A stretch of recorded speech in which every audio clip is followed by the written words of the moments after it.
Part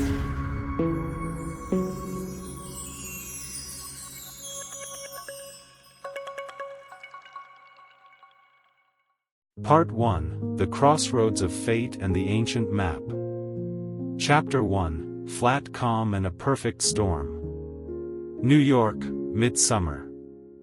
The humid air enveloped the city, but in a tiny, light-filled studio on the fourth floor of an old brick building in Manhattan, it was cool. Ashley Parker, 28, sat on the floor, surrounded by crumpled sheets of watercolor paper, like a shipwreck survivor amidst the wreckage of her own dreams. Her red hair, usually gathered in a messy bun, now fell over her shoulders, and her freckled face was etched with deep disappointment. In one hand, she clutched an email, in the other, a brush, with which it seemed she was about to paint a black hole right in the middle of her vibrant palette. The door swung open without a knock, and a tall, slightly stooped figure appeared in the doorway. Kai Marshall, 29, entered, holding his battered but expensive laptop, which had clearly met something very hard. His dark hair was disheveled, and his usually impeccable shirt was a little wrinkled. He cast a quick glance at the chaos reigning in the studio and at his friend, who looked more like a victim of a creative apocalypse. "Well, artist," Kai sighed, his voice habitually sarcastic, but with a hint of weariness. "Is the world still not understanding you, or did you just decide to repaint the floor a depressing gray?" Ashley lifted her head, her large green eyes, usually bright, were now dull. "Very funny, Kai. The avant-garde gallery thinks my watercolor splashes don't reflect modern reality. What was I supposed to do? Paint a queue at an ATM or, maybe, a view of a traffic jam in Chinatown?" Kai placed the laptop on a small, sketch-covered table, and it landed with a dull thud on the wooden surface. "At least you reflect mine. I just found out that our project of the century, that giant residential complex on the Hudson, was given to those snobs from Square Build. Apparently, my too realistic blueprints also didn't fit their elevated vision." Ashley instantly forgot her own depression. "Oh, no. Kai, that was your chance. Your first truly big, independent project. My chance to become a millionaire who only wears designer glasses and drinks coffee exclusively from custom-made cups," Kai smirked wryly. "Anyway, welcome to the loser club. Got anything stronger than tea?" Ashley tried to smile. "Always. My Grandpa Joe, left me a collection of strange things. He said they were treasures. Like, for example, this map." She pointed to a dusty cardboard box in the corner. Inside, among old guidebooks and yellowed photographs, lay a faded, folded-in-4 piece of paper. Kai walked over, picked up the map, and carefully unfolded it. It was made of thick, slightly rough parchment, covered in neat but intricate handwriting and adorned with strange symbols and drawings. In the center was an area marked Lake of Dreams, and next to it a mysterious inscription, "Where desires become reality." Lake of Dreams? Kai raised an eyebrow. Where desires become reality? Is this a quest from a role-playing game? Ashley, your Grandpa Joe was a genius, I know, but also a notorious eccentric. You're not serious, are you? Ashley shrugged, getting up from the floor. Why not? It can't get any worse than it is now. We're both at rock bottom, Kai. Maybe this is our chance. A chance to escape from all of this. She gestured vaguely in the air, encompassing the space around her. This hopelessness, this grayness, this New York that suddenly feels too small. Kai furrowed his brows, thoughtfully examining the map. In his usually cynical eyes, there was something akin to a spark of interest, or perhaps despair. Escape, you say? And carry a bunch of watercolors and your perpetually overstuffed backpack with you? I can see myself in the Shadow Mountains, trying to pitch a tent in the rain while you're sketching dandelions. Kai. Ashley jumped up, her face lighting up with a smile. It'll be an adventure. We'll finally see what we've talked about so much. No deadlines, no galleries, no. She paused for a second. Boring projects. Just us, nature, and maybe a little magic. Kai sighed deeply, but no longer with his usual sarcasm. Rather, it was a sigh of resignation mixed with something new, exciting. All right. Only if you promise not to sing tourist songs at the top of your lungs. And that will come back in one piece. And that I won't be the only one carrying all the luggage. And that you'll listen to my logical arguments at least once. Ashley hugged him so tightly that Kai even staggered slightly. Thank you, Kai. You're the best. I adore you. Kai pulled away, groaning. And don't say I didn't warn you later.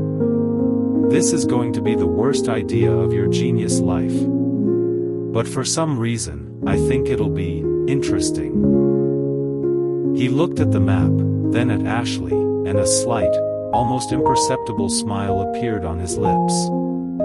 Very interesting. Chapter 2, Train to the Unknown. The next day began in a frantic rush. Ashley, despite yesterday's promise not to pack too much, tried to fit 3 different sketchbooks, a 48-color watercolor set, and, just in case, her favorite plush owl, which she called Owen, into her hiking backpack. Kai, on the other hand, was the epitome of efficiency. 1 backpack, everything perfectly folded, no extra inches, no sentiment. Are you sure we need these 27 shades of blue? Kai watched Ashley try to squeeze another tube into an already overflowing pocket. Maybe 2 would be enough? Or just 1? What if I see a completely unique shade of sky blue at sunrise, Kai? Ashley countered. What will I do without it? And what if I want to paint your cynical gray gaze and don't have the right tone? My gaze, Ashley, is not a shade, it's a state of mind. He rolled his eyes. Let's go. Our train is in 40 minutes. And yes, I already bought tickets for the train to Chernivtsi, the closest major city to the mountains, as you asked. Although I still don't understand why not a plane. Because a train is romantic, Kai. Ashley picked up her backpack, which seemed bigger than herself. It's a chance to see the country, feel the road, meet interesting people. And lose 20 hours of life that could be spent sleeping, Kai grumbled, but still picked up her backpack to help carry it out of the apartment. The journey to the station was filled with the typical New York noise and bustle. The train, slowly moving west, seemed like a portal to another reality.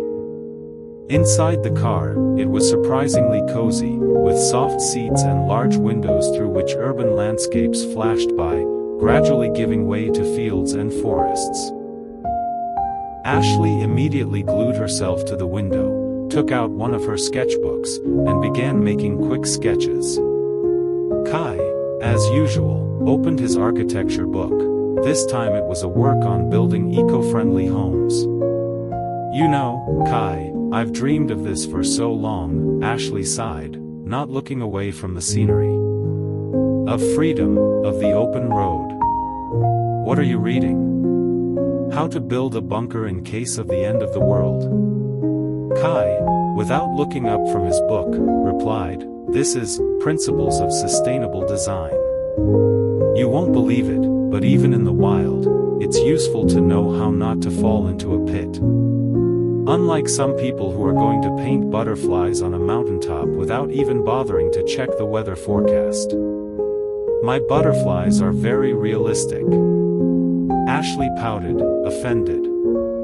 And anyway, you could relax for once. We're on a trip, Kai. A trip. Imagine, us, the mountains, fresh air, no hustle and bustle. I am relaxed. Kai looked up, his gaze sweeping over her. I just prefer to relax by having a plan. Unlike your Grandpa Joe. He, it seems, spent his whole life making plans that no one but him understood. Like his legendary story about the lost city of parrots in the Amazon. Well, or about the Lake of Dreams. My grandpa was an amazing man. Ashley turned to him, her eyes flashing. He believed in miracles. And this map is his greatest miracle. And I believe that miracles happen to those who are well prepared for them. Kai looked away, scanning the lines. Like, for example, the fact that I brought a flashlight with a dynamo, and you forgot your phone charger, and it's about to die. Ashley rolled her eyes. So what? I can live without a phone. I can communicate with nature. I can paint. I can. Yes, and nature will be very happy with your screams when you get lost in the forest without a signal, Kai smirked. An awkward silence fell. Ashley turned away to the window, her fingers nervously clutching the pencil.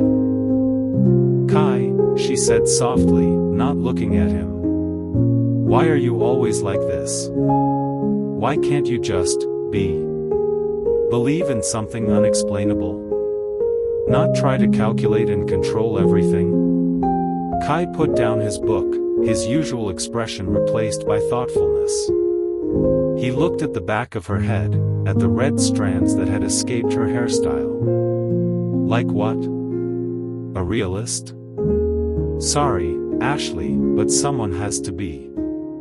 You're living in the clouds, and I'm trying to keep us on the ground. Otherwise, we would have gotten into some kind of trouble long ago that we couldn't get out of. Your grandpa was great, but he was also a dangerous dreamer. He too often put himself and others at risk by following his miracles. Maybe stories are what we need? Ashley turned to him, her eyes full of questioning hope. Maybe it's these stories that help us understand who we really are. Discover something new? Kai sighed, and this sigh was heavier than usual. Possibly. It's just. He paused, choosing his words.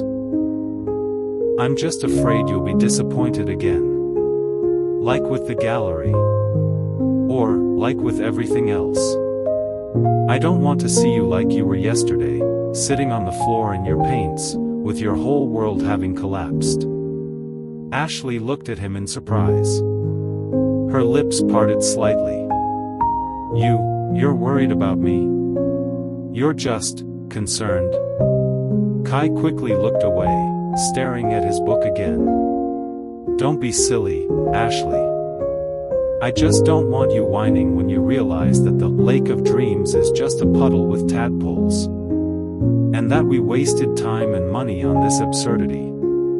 Ashley smiled, and this time it was a sincere, warm smile. Even so, Kai, the main thing is that we'll be there together. And, perhaps, even with tadpoles, I can find inspiration. And you can draw them an architectural project. Kai didn't answer, but something akin to warmth flickered in his eyes. He returned to his book, but he wasn't reading as intently as before. It seemed he was pondering her words, or perhaps just enjoying the silence that had settled between them. Part 2, The Road to the Unknown and the First Trials. Chapter 3, Arrival in a Forgotten Village. The train slowly crept west, and the city lights gradually gave way to an endless night sky, dotted with stars Ashley hadn't seen in years. She fell asleep, leaning her head against the window, dreaming vivid dreams of flying fish and trees singing songs. Kai didn't sleep. He was browsing some maps on his phone, comparing them with Grandpa Joe's ancient map, trying to find some logic in the winding lines and mysterious symbols. "We're here, artist," Kai's voice woke Ashley at dawn. The train slowed down and slowly rolled into a tiny station. The air here was completely different, fresh, cool, smelling of pine and damp earth. The sun was just beginning to rise above the horizon, painting the sky in soft pink and gold tones. They stepped onto the platform. There was no one around, just an old wooden station building and a small sign, Oakwood Village. In the distance, the outlines of high mountains covered with dense forest were visible, their peaks still shrouded in a light misty haze. These were the Shadow Mountains, and they seemed much more imposing and mysterious than in photographs. "Oakwood," Kai muttered, checking the map. "Looks like we're in the right place. But it seems even owls don't fly here." "Ashley, are you sure there are even people here?" "Kai, it's wonderful." Ashley took a deep breath. "No noise, no fuss. Just nature and us. And, possibly, very friendly locals." They walked along the dusty road leading from the station to the village. Several crooked houses with carved shutters looked as if they were frozen in time. The only sign of life was a dog lazily basking in the sun on the doorstep of one of the houses. "All right, sweet Ashley, show me these friendly locals," Kai smirked. "Or are they still asleep?" As if on cue, the door of one of the houses opened, and an elderly man with a thick gray beard and kind eyes appeared on the threshold. He was dressed in a plaid shirt and old jeans. "Good morning, travelers." His voice was hoarse but friendly. "Trains rarely come here so early. You must be tourists." "Good morning." Ashley immediately smiled. "Yes, we're from New York." "I'm Ashley, this is Kai. We're looking for the Lake of Dreams. My grandpa Joe Parker used to visit here, he left us a map." At the mention of Joe Parker's name, the old man's eyes widened. "Joe Parker? No kidding?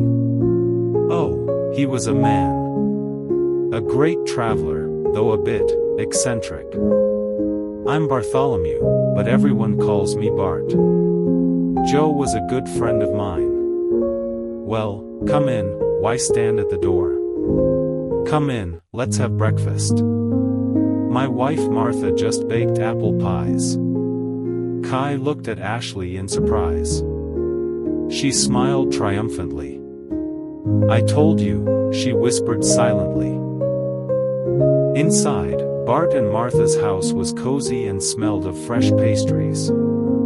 Martha, a plump woman with a kind face, fed them the most delicious breakfast they had ever eaten. The pies were incomparable. "Lake of Dreams, huh?" Bart thoughtfully stroked his beard. "Legend has it that it's deep in the Shadow Mountains. The path there isn't easy, my friend. Many years ago, it really did grant the most cherished desires. But it also tested travelers. Joe also searched for it, many times. He said it changes the soul, not just grants wishes." "Changes the soul?" Kai skeptically raised an eyebrow.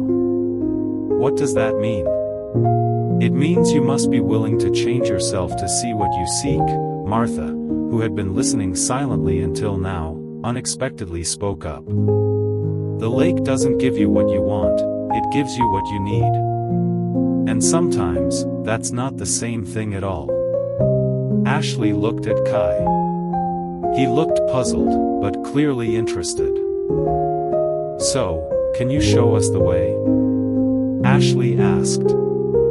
"I can show you the beginning of the path," Bart nodded. "But then you'll have to go yourselves." The road isn't marked, and there are many peculiarities. Joe always said that the path to the Lake of Dreams is part of the test. He went to an old chest of drawers and took out a worn leather pouch. Joe left this for me, said it would be useful for his granddaughter someday. I think this will come in handy. Bart handed Ashley a small but heavy compass that looked very old.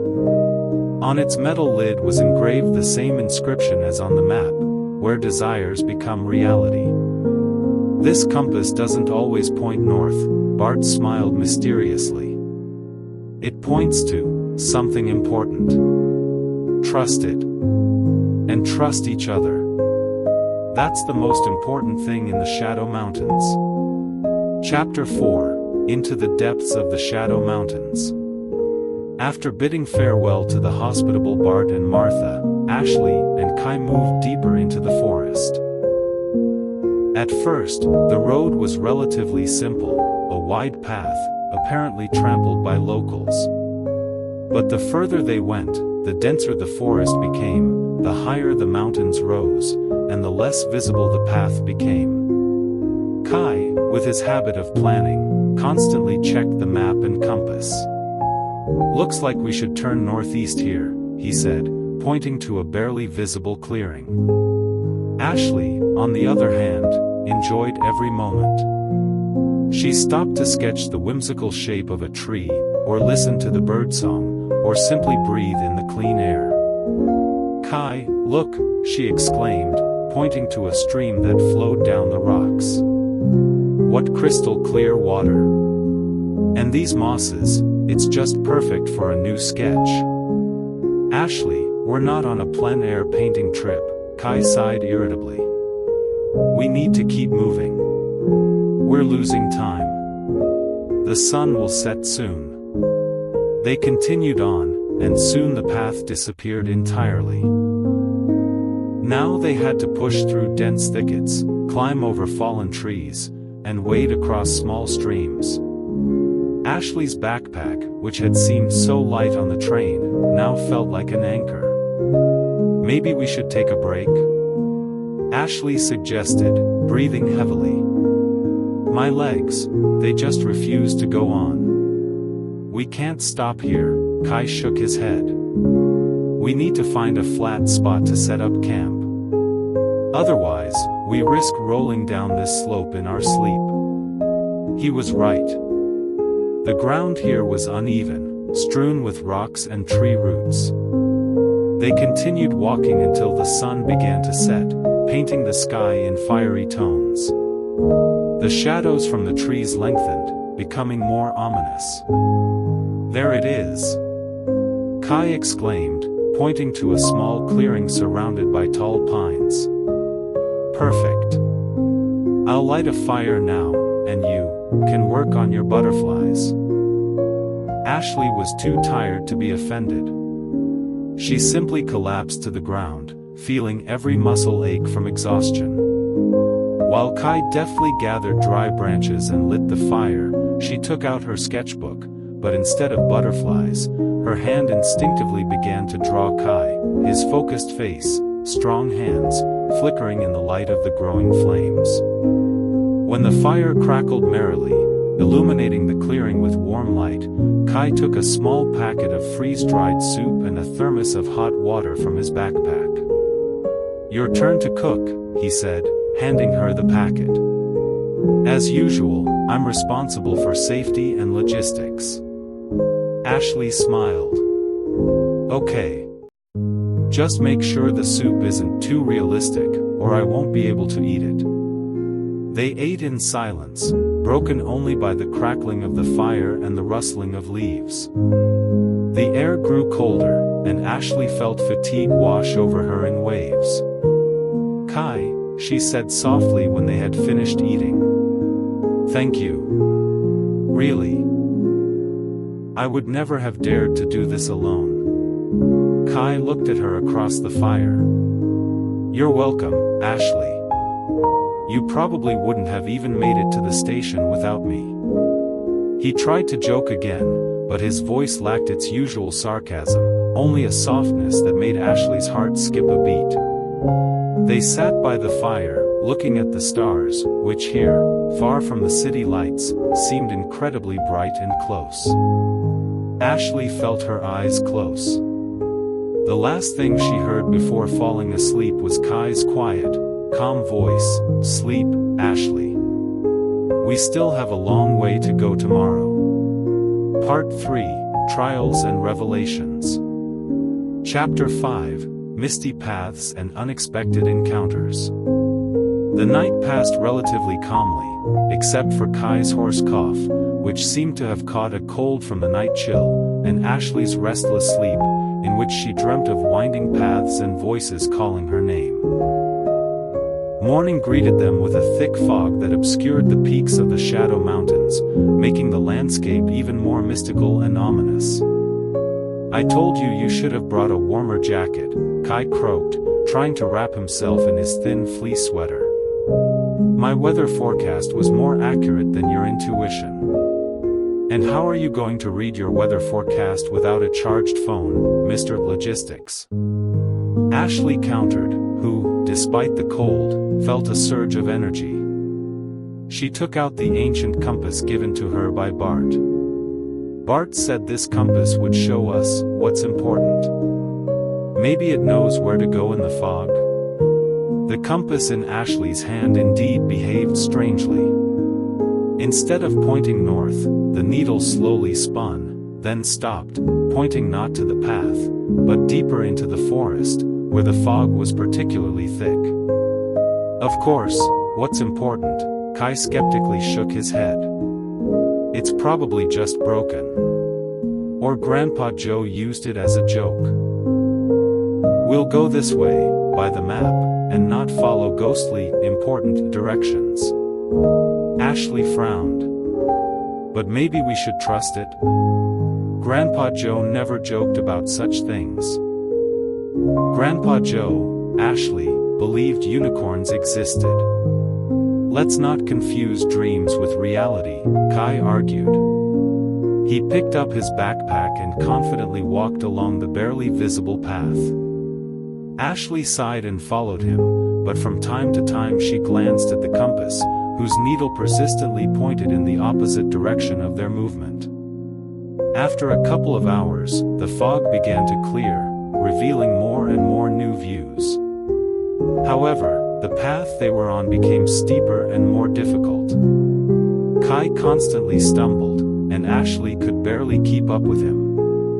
Suddenly, they found themselves at the edge of a cliff. A mountain river roared below, but there was no bridge across it. "Great," Kai sank onto a rock, rubbing his temples. "My map shows there should be a bridge here. It must have been washed away by spring floods." "Excellent logistics, Kai. Just wonderful." Ashley walked to the edge of the cliff and looked down. "You know, Kai, my compass was pointing in the other direction all this time. Maybe we should have trusted it." Kai looked up. "Are you saying we wasted 3 hours, struggling up this damn mountain, just because I didn't listen to an old, broken compass? Or because you're too stubborn to accept help from an unusual source?" Ashley gently replied. "Let's go back. I have a feeling Bart didn't give it to us for nothing." Reluctantly, Kai agreed. The way back was even harder. When they returned to the fork in the road, the fog had thickened again. Ashley picked up the compass again. The needle confidently pointed in the direction she had originally wanted to go. They moved that way. The path here was narrow and barely visible, but it led them downhill, not uphill. Soon the fog began to thin, and they heard the gurgling of water. Before them opened a small waterfall, behind which was a narrow, almost invisible crevice in the rock. This doesn't look like what was on the map," Kai muttered, but his voice no longer held its former skepticism. He approached the crevice, cautiously peering inside. "Looks like a cave. And the compass is pointing right there. Well, if it's an adventure, it's an adventure. Ashley smiled. Grandpa Joe never liked direct paths. Remember his story about the shortest way to the Bahamas through the desert? Kai sighed, but something like anticipation appeared in his eyes. He took out his flashlight and entered the crevice first. Chapter 6: The Heart of the Shadow Mountains. The cave turned out to be small but winding. Strange sounds emanated from the depths, either the rustle of the wind or a quiet song. The air was damp and cool. Ashley felt goosebumps run across her skin. The compass in her hand glowed with a faint bluish light as they moved forward. "This is creepy," Ashley whispered, pressing against Kai. "Don't be afraid," Kai put his hand on her shoulder. His voice, despite his cold, sounded confident. "I'm with you. And it seems your grandpa was even more eccentric than I thought. But at least he left us interesting instructions." Soon the cave began to widen, and they emerged into a huge grotto. Stalactites hung from the ceiling, resembling icy icicles, and the walls shimmered with moisture. In the center of the grotto, directly under a natural opening in the rock through which a beam of light penetrated, was it? The Lake of Dreams.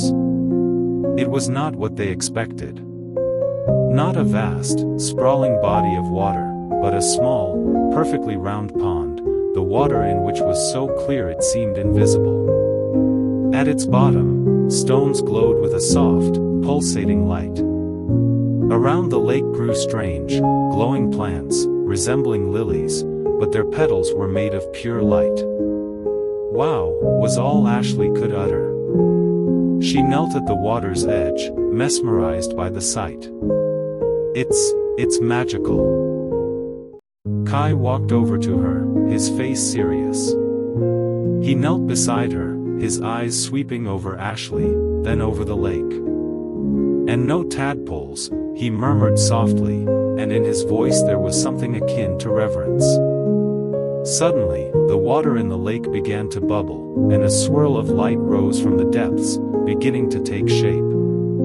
It was a hazy, shimmering image.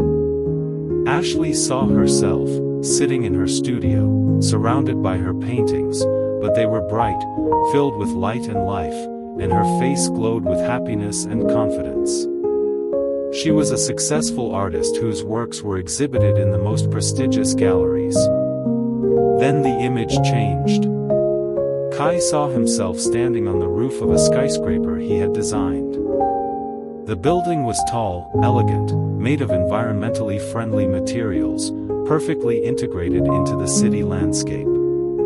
He was a recognized architect whose ideas were changing the world. These are our desires," Ashley whispered.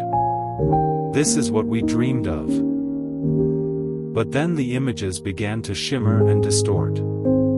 Ashley's paintings became gray and lifeless, and she herself looked lonely and unhappy, though famous. Kai's skyscraper turned into a cold, impregnable building, and he himself stood alone on its top, with empty eyes.